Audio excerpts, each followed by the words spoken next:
안녕하세요. 고동진 목사입니다. 노년교회 성서대학 계속되고 있습니다. 오늘 이 시간은 히브리서 함께 나눠보도록 하겠습니다. 히브리서, 바로 하나님의 아들 예수 그리스도에 대해서 분명하게 이야기를 하고 있는 책이 바로 히브리서입니다. 히브리서 같이 이제 보도록 하시죠. 이것은 여러분들 머릿속에 있으니까는 이제 넘어가도록 하겠습니다. 히브리서 책 이름 히브리인들에게라는 책입니다. 이 책은, 이 편지는 히브리인들에게 쓴 편지다라는 것이죠. 그래서 영어로도 헤브루라고 이렇게 쓰여져 있습니다. 기록자는요, 미상입니다. 다른 편지들, 베드로전서나 야고보서나 유다서나 요한 1, 2, 3서나 이런 일반 서신들, 보내는 사람의 이름을, 발신자의 이름을 따라서 그 편지 이름이 정해졌는데, 책의 이름이 정해졌는데, 히브리서는 받는 사람의 이름을 가지고 책 이름이 정해졌습니다. 왜냐면요, 작자가 미상이거든요. 어떤 사람은 바울이 썼다, 또 어떤 사람은 루가가 썼다, 어떤 사람은 로마의 클레멘트라는 사람이 썼다.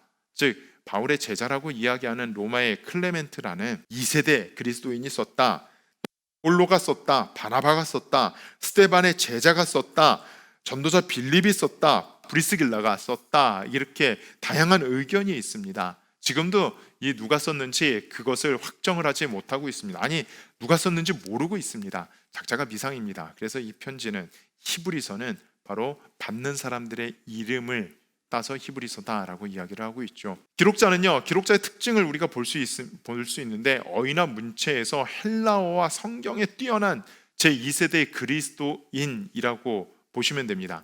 성경에 대해서, 구약의 성경에 대해서도 아주 능통하게 잘 알고 있습니다. 그리고 헬라 말도 아주 능통하게 잘 하고 있습니다.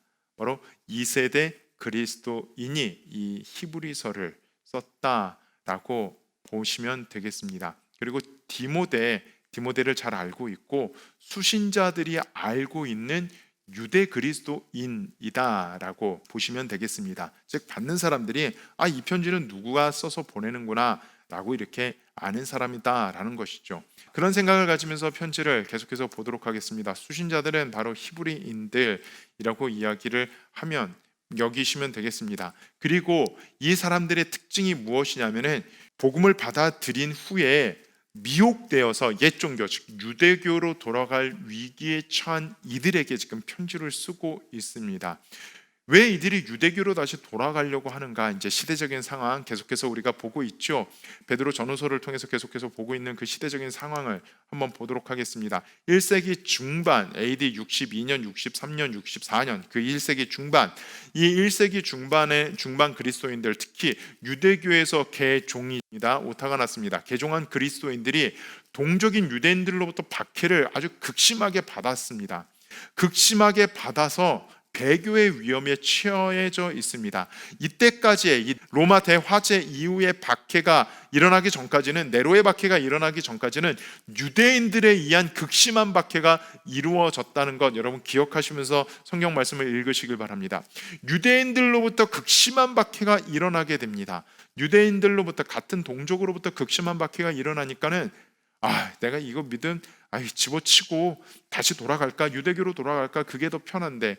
그리고 유대교는 로마에서 인정하는 종교이기 때문에 유대교로 돌아가면은 박해를 좀 피할 수 있지 않을까? 그러한 생각 때문에 배교를 하려는 사람들이 늘어나게 됩니다. 그리고요, 또 계속해서 이 시기 때 빼놓지 말아야 될 게 AD 66년부터 73년까지 일어나는 유대 7년 전쟁입니다.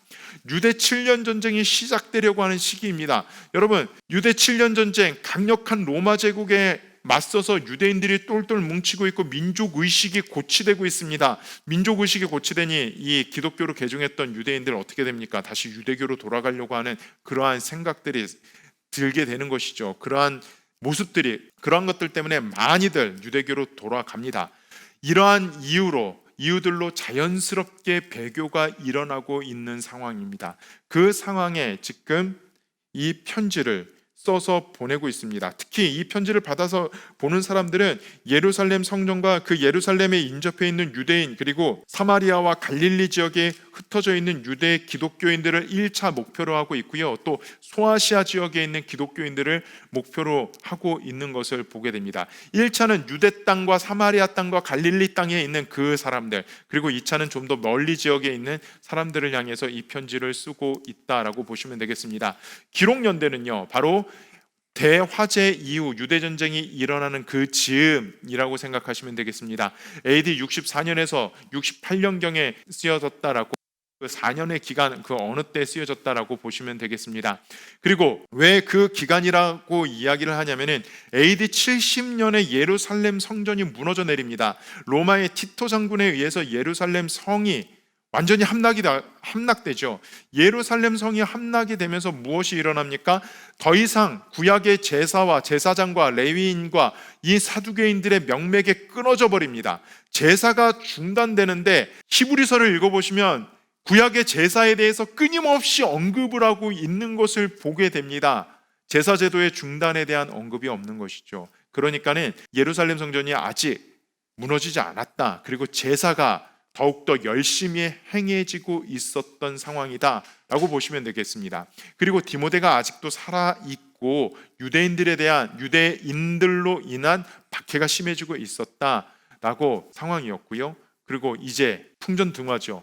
오랜 유대교의 이 제사, 성전 중심의 체제가 수룹바벨 이후에 다시 확립된 성전 중심의 체제가 사라지려는 정황 가운데 있습니다.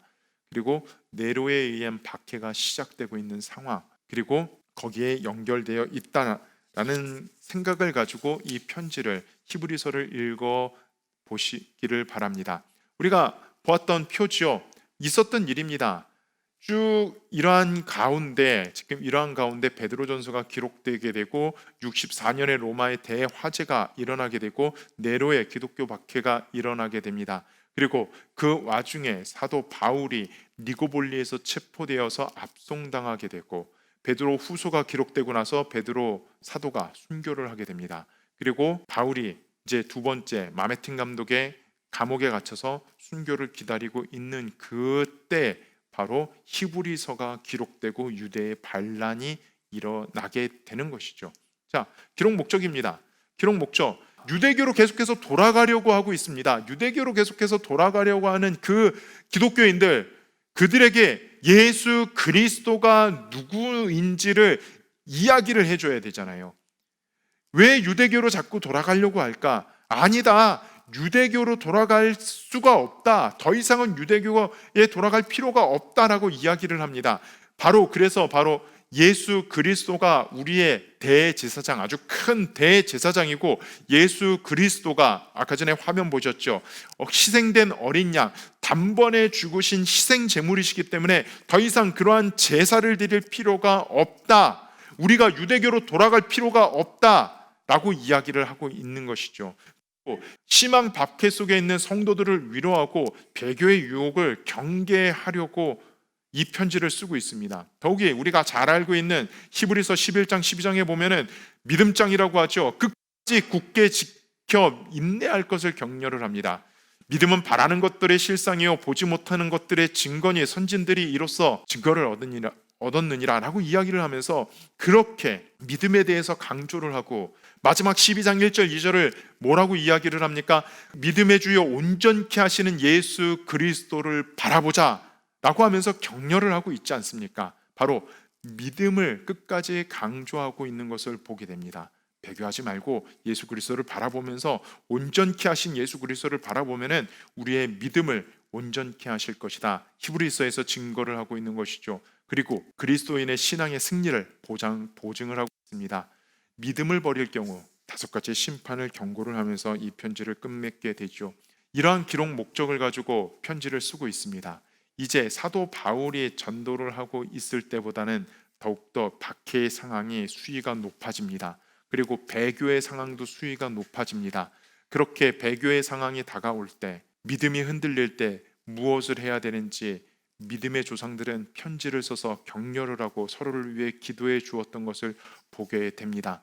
첫 절과 끝절입니다. 옛적의 선지자들로 여러 부분과 여러 모양으로 우리 조상들에게 말씀하신 하나님이 은혜가 너희 모든 사람에게 있을지어다 라고 이렇게 말씀을 하면서 끝내고 있습니다. 자, 전체 보기입니다. 전체 보기는 세 부분으로 나눠서 우리가 볼 수가 있습니다. 예수 그리스도의 우월하심에 대해서 말씀하고 있습니다. 그리고 그리스도 사역의 완전성에 대해서 이야기를 하고 있습니다. 이쪽 부분을 4장 14절부터 10장 18절까지 읽어보면은 예수 그리스도의 사역이 얼마나 완전한지에 대해서 말씀하고 있죠. 유대교의 제사는 매번 유한하기 때문에 매해 반복되는 것이지만, 매주 반복되는 것이지만은, 매일 반복되는 것이지만은 예수 그리스도의 구원의 은혜는, 구원의 사역은 단 한 번으로 이루어졌다라고 말씀하고 있습니다. 그리고 그러한 예수 그리스도를 믿는 믿음을 가지고 끝까지 승리를 하여라 라고 그렇게 말하고 있습니다. 그리스도인의 믿음 생활에 권면을 하고 있는 것이죠. 여러분, 지금 이 시대 많은 믿음의 도전을 받고 있습니다. 많은 믿음의 도전 가운데 있고 고난 가운데 있습니다. 질병으로 인해서 교회가 많이 위태롭습니다. 사회적인 시선으로 인해서 교회가 많이 어렵습니다. 아니, 교회는 둘째치고 우리의 신앙이 굉장히 어렵습니다. 그러한 가운데 히브리서는 말씀하고 있습니다. 믿음의 주요 온전케 하신 이인 예수 그리스도를 바라보자 라고 말씀하고 있습니다.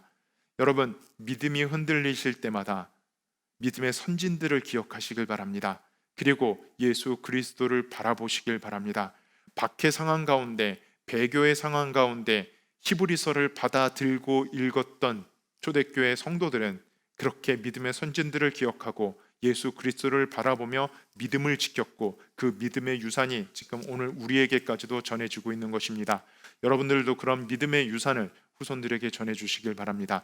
오늘은 여기까지 하겠습니다. 감사합니다.